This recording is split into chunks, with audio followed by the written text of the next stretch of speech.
Talking to AI will not make you fluent. Here's what you should do instead.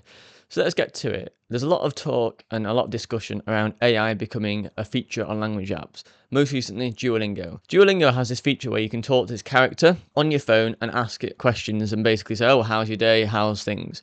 But in this video, I'm going to explain why that's not enough and that's not really the right direction to learn a different language. You can try it, but most likely if you tried it in the past, it's a bit of a fad and you try it, it's interesting, and then it goes away and you forget about it or you don't really care too much. And that's because realistically, we don't learn a language for the sake of learning a language. Some of us might, but realistically, we want to be able to exchange information, we want to get to know someone, we want to build a relationship, whether that's a friendship or a partner. And that's why we learn a different language, to connect with different people. And with that, we're humans. So realistically, we need another human to connect with. It's empathy, really. You want to know how another person's feeling. You ask them about that, their thoughts and feelings. And that's how we create bonds, essentially, as people. So when you introduce AI, you are practicing asking, how are you, etc.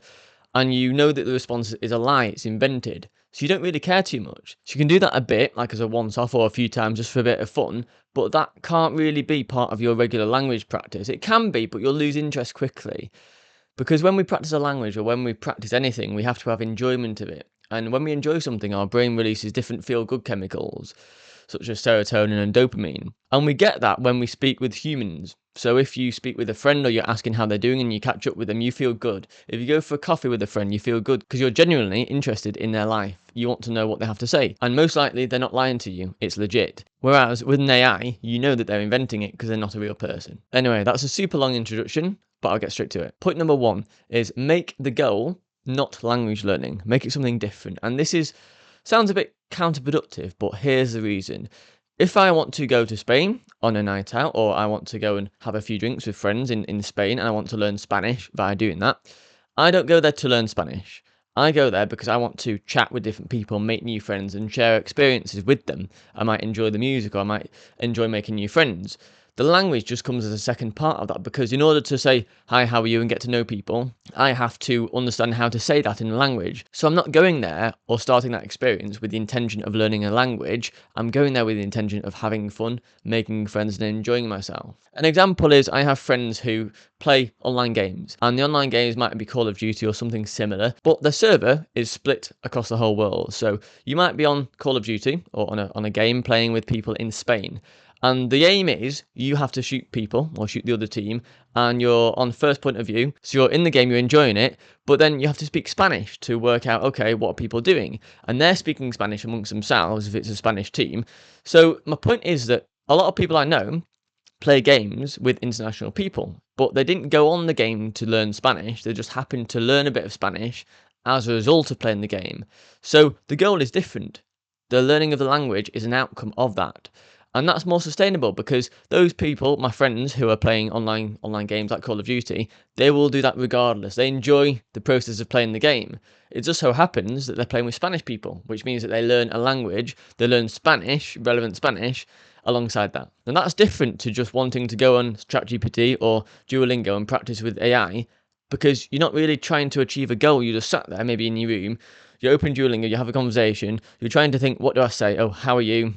How was your day? You know that the answer is going to be fake. They ask you a question. You know that they don't really care about you because it's an AI, it's a computer, essentially. So for that reason, your brain doesn't really release any feel-good chemicals because it knows that the relationship you're building with the AI is fake. It's not a human connection.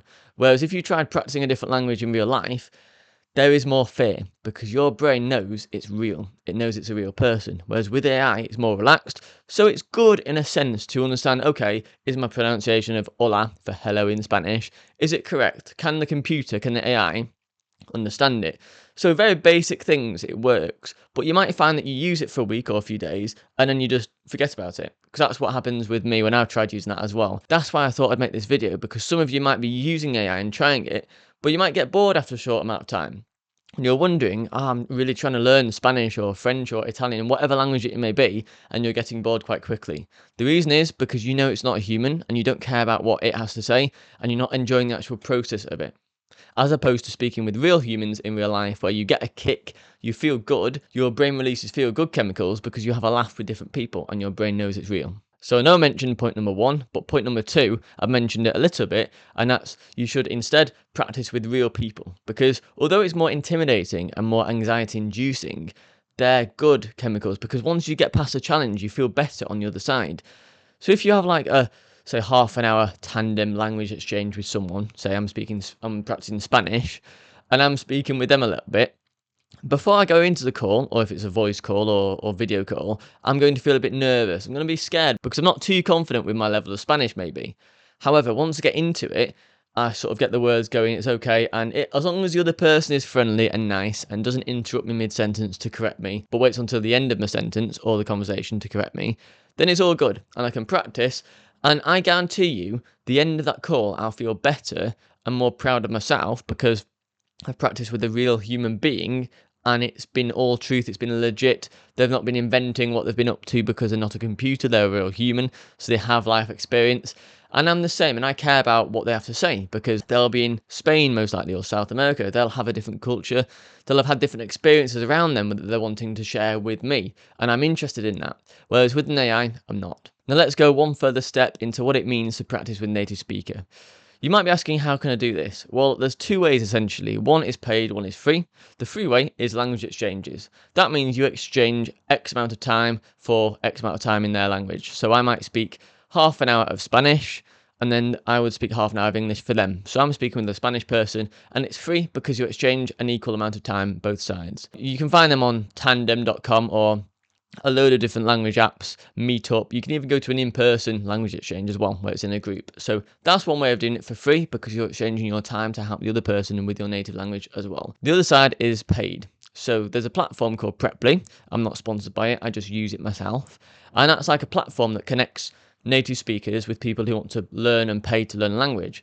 So you can choose whatever tutor you want based on what time they're available or where they're from and the price. I normally go for a low price person because I don't need someone who's a professional teacher. I just need a native person to show up there on time. And when you pay people, they tend to show up more than if you don't pay someone, for example, they might cancel or have plans. But Preply is just one example of how you can pay to have a chat with someone online, and I'd recommend half an hour lessons only. By default, they offer 50-minute lessons. However, for me, that's a bit tedious. I get a bit bored after about 25-30 minutes because of my brain, how that works. And also, a human concentration level lasts about 25 to 30 minutes, or even less for some people. So, if you want to make the most of your time and make it easy to slot into your diary, if you've got a busy diary, which I imagine many of you have, then it's easier to see a half an hour slot and to fit that in rather than having to cram a 50-minute slot in, and you're more likely to cancel last minute if you've got a 50-minute slot after a long day of working. Anyway, let's zoom out a level. So, as I said, it's better to speak and practice with humans